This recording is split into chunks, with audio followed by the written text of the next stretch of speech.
Assalamualaikum warahmatullahi wabarakatuh. Salam sejahtera Pak Marison. Apa kabar Pak?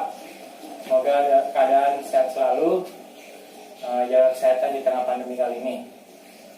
Oke Pak, di kesempatan kali ini saya Muhammad Haji Sabibi, mahasiswa tingkat akhir, akan mempresentasikan apa yang sudah saya kerjakan waktu praktek kerja lapangan. Oke. Saya PKL di PT Suzuki Mobil Sales dari bulan Agustus sampai dengan November. PT Suzuki Mobil Sales ini bertempat di Pulau Gadung dan dia merupakan agen tunggal pemegang merek di Indonesia dari Suzuki. Nah, PT Suzuki Mobil Sales ini merupakan bagian pemasaran dan penjualannya saja. Nah, jadi ada lagi bagian manufakturnya atau pabriknya, itu ada PT Suzuki Mobil Manufacturing. Nah, dari PT Suzuki Mobil Manufacturing didistribusikan ke PT SIS untuk dijual ke masyarakat. Nah, terus PT Suzuki Mobil Sales ini berdiri pada tahun 1975.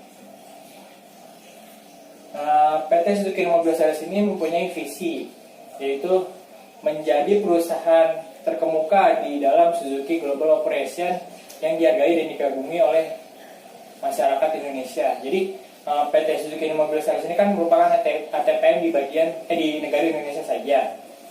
Jadi masing-masing negara tuh punya ATPM Suzuki-nya sendiri Pak. Jadi ada yang terkemuka bagian India. Ya kalau Bapak tahu mungkin Suzuki Ignis itu keluaran dari produk Suzuki India. Nah, PT Suzuki Mobil Sales ini berupaya untuk menjadi yang unggul di Suzuki Global Operation. Oke, mungkin kita langsung masuk ke bagian presentasi. Yang pertama ada aspek pemasaran. Di sini ada 4 yang ingin saya bahas Pak. Pertama ada aspek pemasaran, yaitu strategi pemasaran dan penjualan. Nah, PT Suzuki Mobil Sales ini dia mencari pasar dan penjualan itu melalui tiga sub kategori. Yaitu pertama, potensi fleet Pak di Indonesia ini masih cukup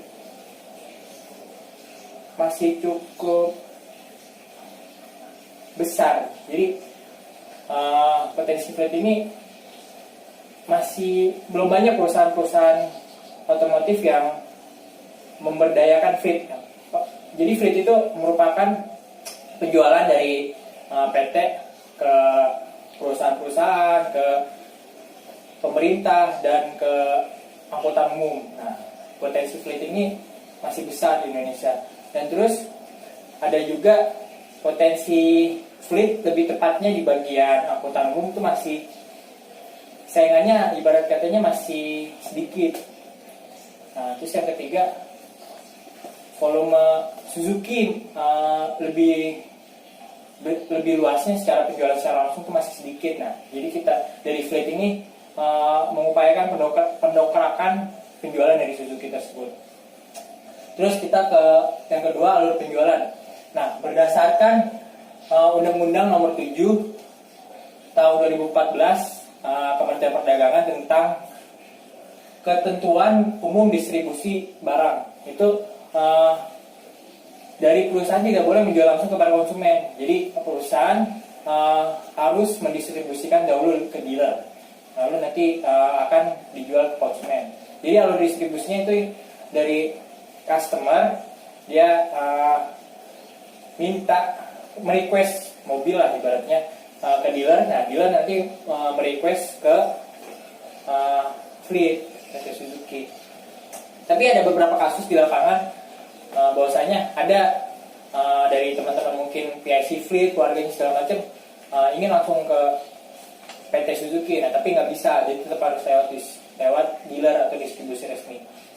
Terus di fleet itu ada apa aja sih? Ada tiga PIC, yaitu 3 kategori lah di PIC. Yang pertama ada PIC Fleet Dealer, yaitu PIC yang gimana mengurus penjualan ke perusahaan-perusahaan, terus sistem barter, barang tuker, terus sistem door prize buat hadiah-hadiah itu yang mengurus bagian PIC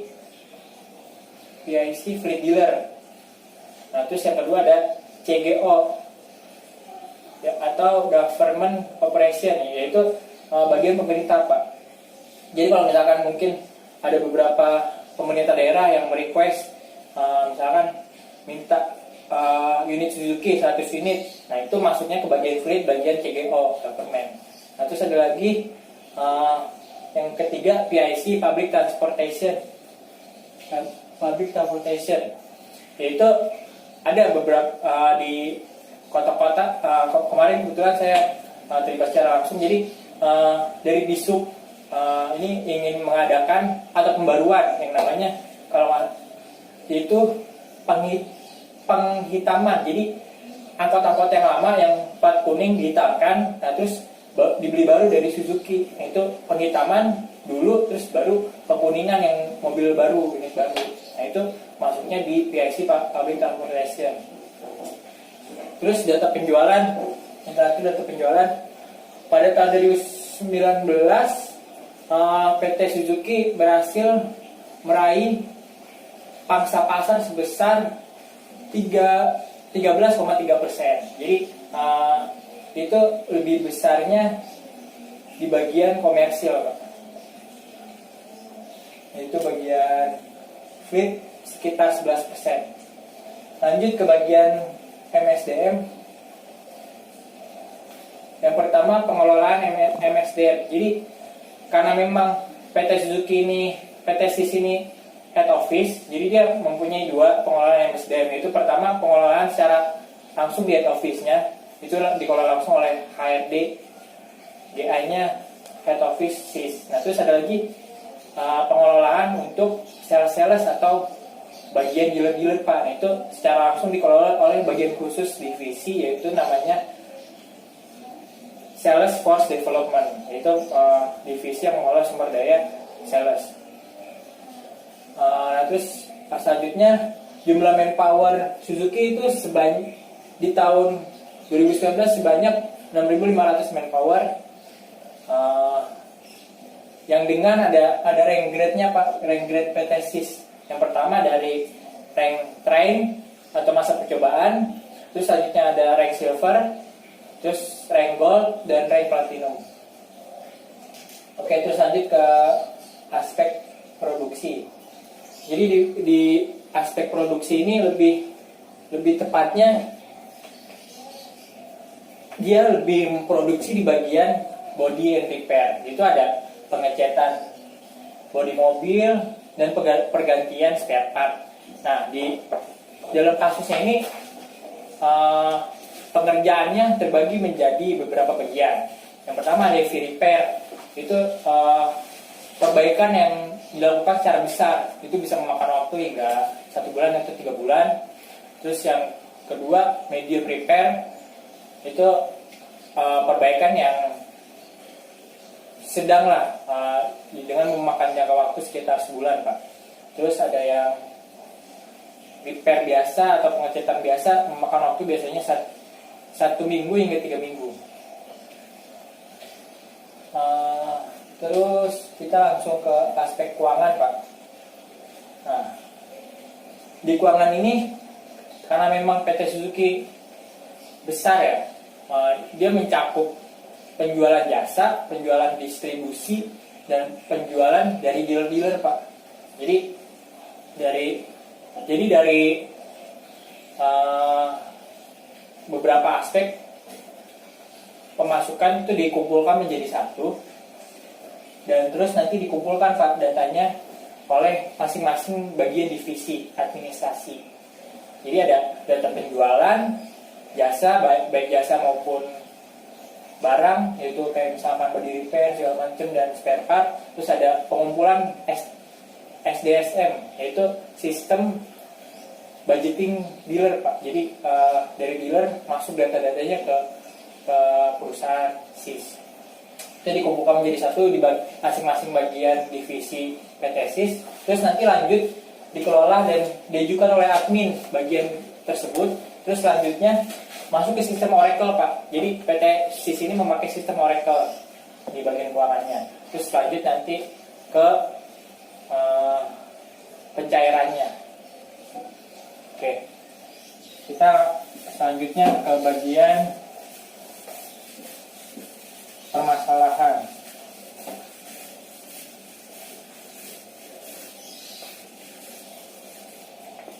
Nah, permasalahan pertama yaitu pemasaran, Pak. Yang pertama dari masalah di pemasaran itu harga yang tidak tetap. Jadi di lapangan langsung itu ternyata harga unit yang dikeluarkan oleh PT Suzuki ini mobil manufacturing itu berubah karena biaya produksi juga berubah setiap bulan, setiap hari. Nah, jadi di lapangan sendiri itu banyak dealer-dealer kesulitan karena memang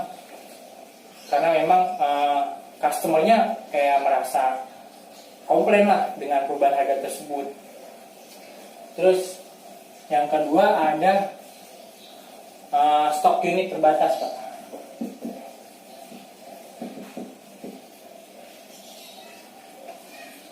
Jadi masing-masing divisi dia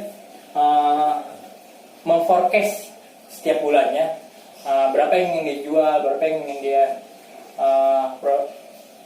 distribusikan ke dealer. Nah, jadi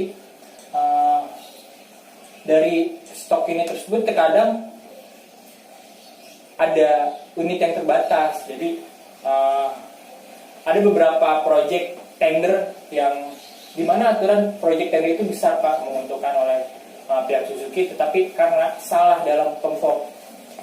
kurang tepat dalam forecastingannya atau mungkin tender itu secara tiba-tiba ada, jadi project tender itu tidak bisa dijalankan karena memang stok unitnya terbatas. Terus yang ketiga ada nama proses tender.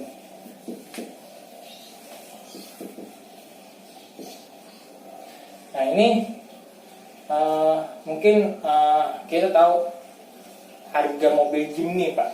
Suzuki mobil Jimny itu sangat besar. Jadi sebenarnya kenapa besar? Karena memang mobil Jimny ini mempunyai waktu ident yang cukup lama, itu sekitar 2-5 tahun, Pak.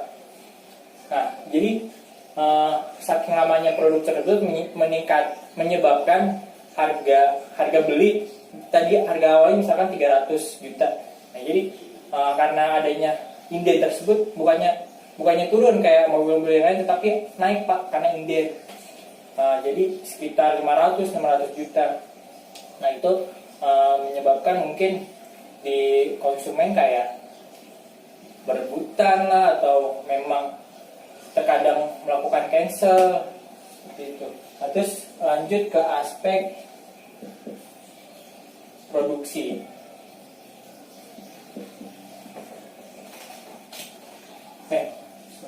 Personalia.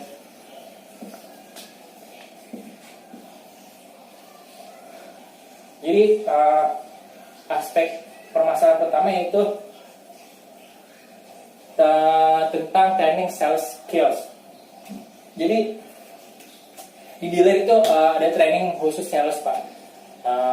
Jadi diadakan setiap bulan, setiap bulan. Tetapi masing-masing dealer ini sebenarnya udah ada kebijakan langsung dari PT SIS, yaitu yang dikelola langsung oleh divisi tadi sales force development. Tetapi banyak sekali dealer yang membuat kebijakan sendiri. Kayak misalkan kebijakan dari PT SIS melakukan training sales skill itu dengan minimal kuota berapa. Jadi misalkan sudah mencapai 30.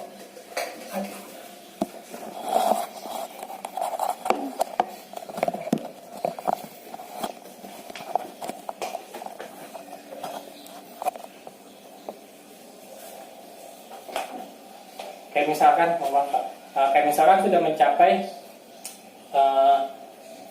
10, aturan harus mencapai 30 sales baru diadakan training. Tapi ada beberapa dealer yang nggak usah nunggu kelamaan. Dia baru 10 sales dia melakukan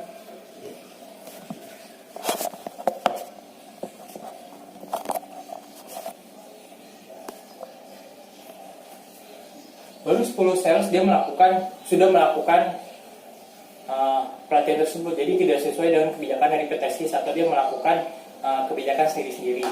Terus yang kedua ada multiple job. Jadi di PTSIS ini ada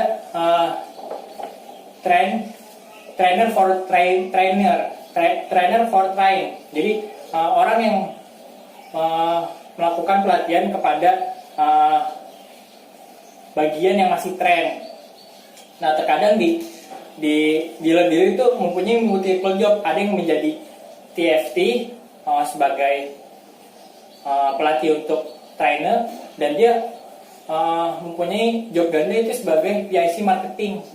Jadi secara di lapangan terkadang dia tidak efektif dan efisien dalam melakukan kinerjanya saat di TFT tersebut. Jadi sales mempunyai produktivitas yang rendah. Terus selanjutnya ke sistem e-learning, Pak. Sistem e-learning yaitu di lapangan sebenarnya sistem e-learning di PT Suzuki tersebut sudah termasuk dibilang kuno, Pak. Jadi e-learning tersebut banyak kendala di lapangan, seperti sales-sales yang masih tidak menjalankan e-learning tersebut, Pak. Jadi ada suatu sidak langsung dari PT Suzuki melalui SFD-nya. Dia melakukan sidak apakah sales sudah melakukan e-learning atau belum, dengan melakukan sidak melalui pertanyaan-pertanyaan, dan karena ditemukan hasilnya lebih besar, banyak yang tidak mengetahui, Pak. Nah, bisa diambil kesimpulan bahwa sistem e-learning tersebut tidak dibaca oleh masing-masing sales, karena memang teknologinya yang mungkin sudah kuno, Pak. Jadi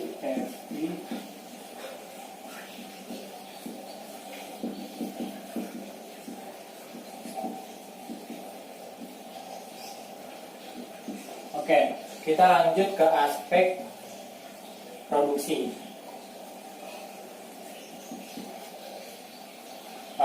Jadi di aspek produksi ini di bagian body repair ya, Pak, dia banyak sekali skill yang tidak merata.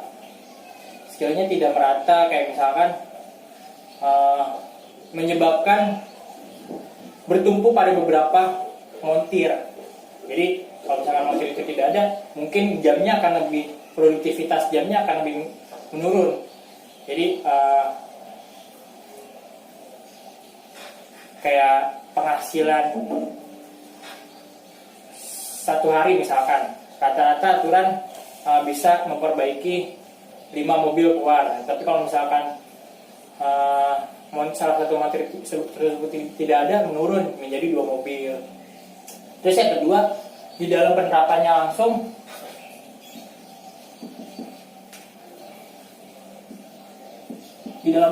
langsung itu banyak sekali tidak sesuai SOP, Pak. Jadi dari SOP PTSIS itu seperti memakai masing-masing dealer memakai baju, memakai helm, memakai sarung tangan segala macam, memakai peralatan lah untuk keamanan K3 lebih tepatnya. Tetapi ternyata kerap ditemui di masing-masing dealer segala macam tidak mematuhi SOP tersebut, Pak.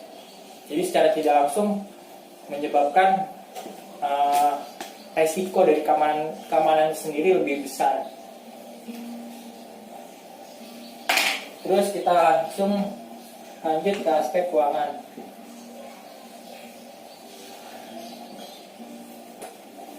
Itu ada 2.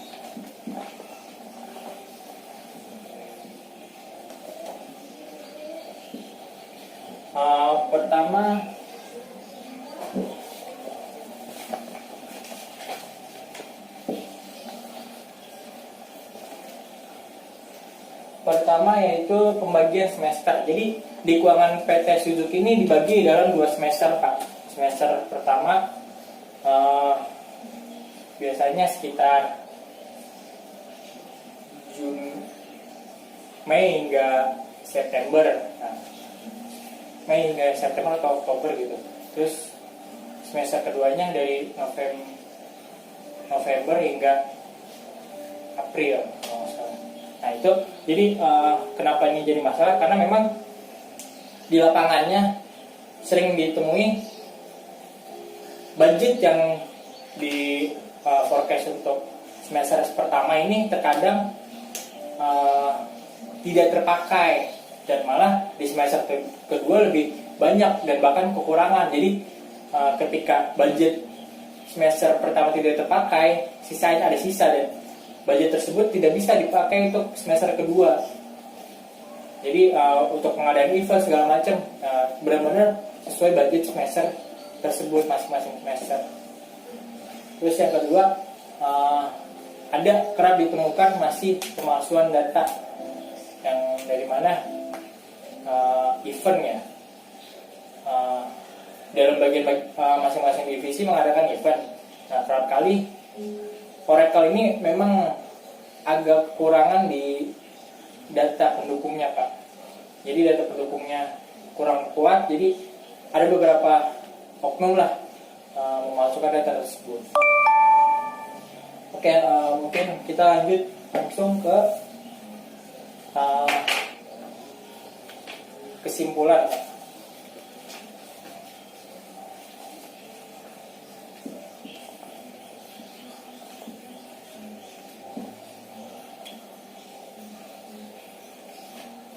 Kesimpulan yang pertama yaitu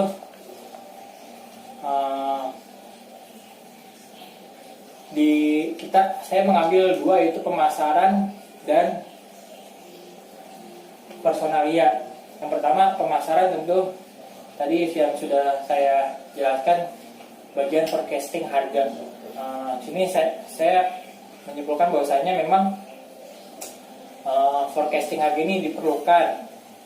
Memang harga yang di forecast, memang harga yang keluar itu tidak menentu, tapi alangkah lebih baik kita dari divisi tersebut mengadakan forecast untuk harga masing-masing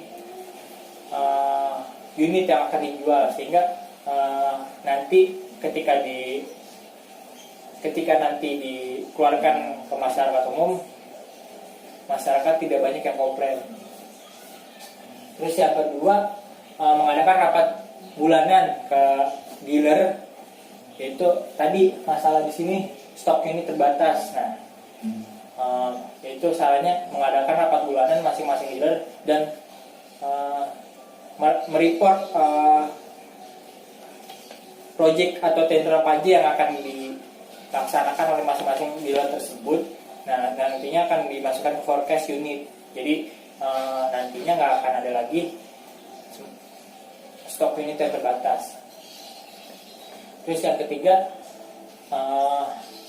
yang masalah namanya proses inden, yaitu mengajukan stok unit, Pak. Jadi kita untuk meminimalisir stok proses inden tersebut, kita udah mengstok unit tersebut, Pak. Jadi misalkan dari gym nih, kita udah ngestok 5 unit untuk dijual. Jadi jangan memakai proses inden lagi, Pak.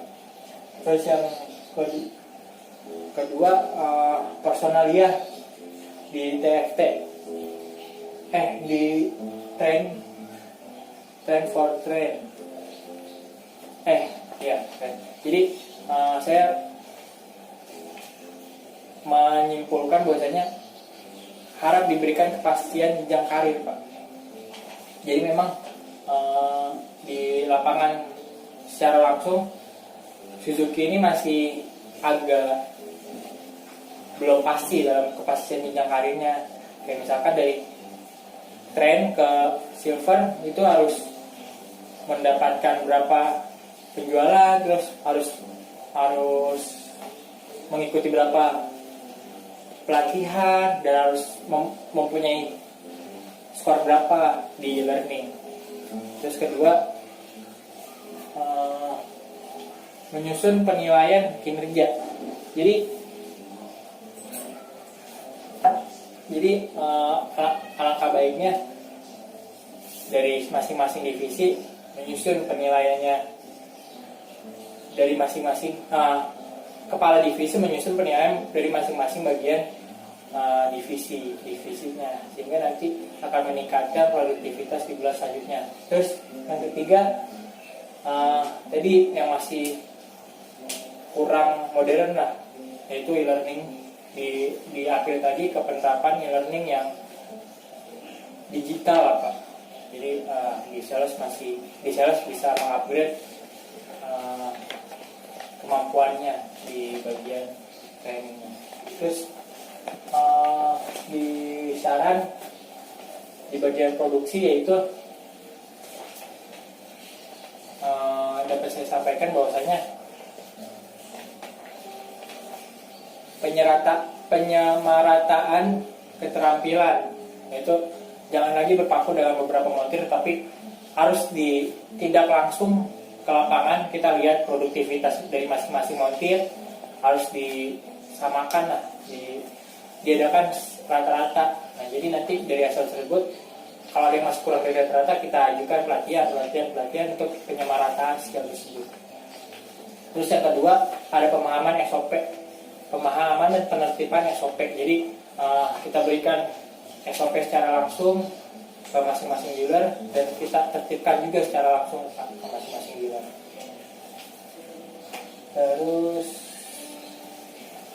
di bagian aspek keuangan, nah ini mungkin saran dari saya, dibagi menjadi, yang tadinya menjadi dari 2 semester dibagi menjadi 3 semester, di mana nanti misalkan yang dimana jadinya nanti pembagian semester itu akan lebih, budgetnya akan lebih terbagi. Jadi nggak terfokus di satu bagian aja, kayak misalkan nanti di bagian semester 2 segitu aja. Nah, jadi kan nggak terbagi. Nah, kalau misalkan dibagi menjadi 3 semester, penyerataan menjadi rata-rata gitu Pak. Terus yang kedua ada verifikasi data untuk menghilangkan pemalsuan, itu dengan data-data pendukung seperti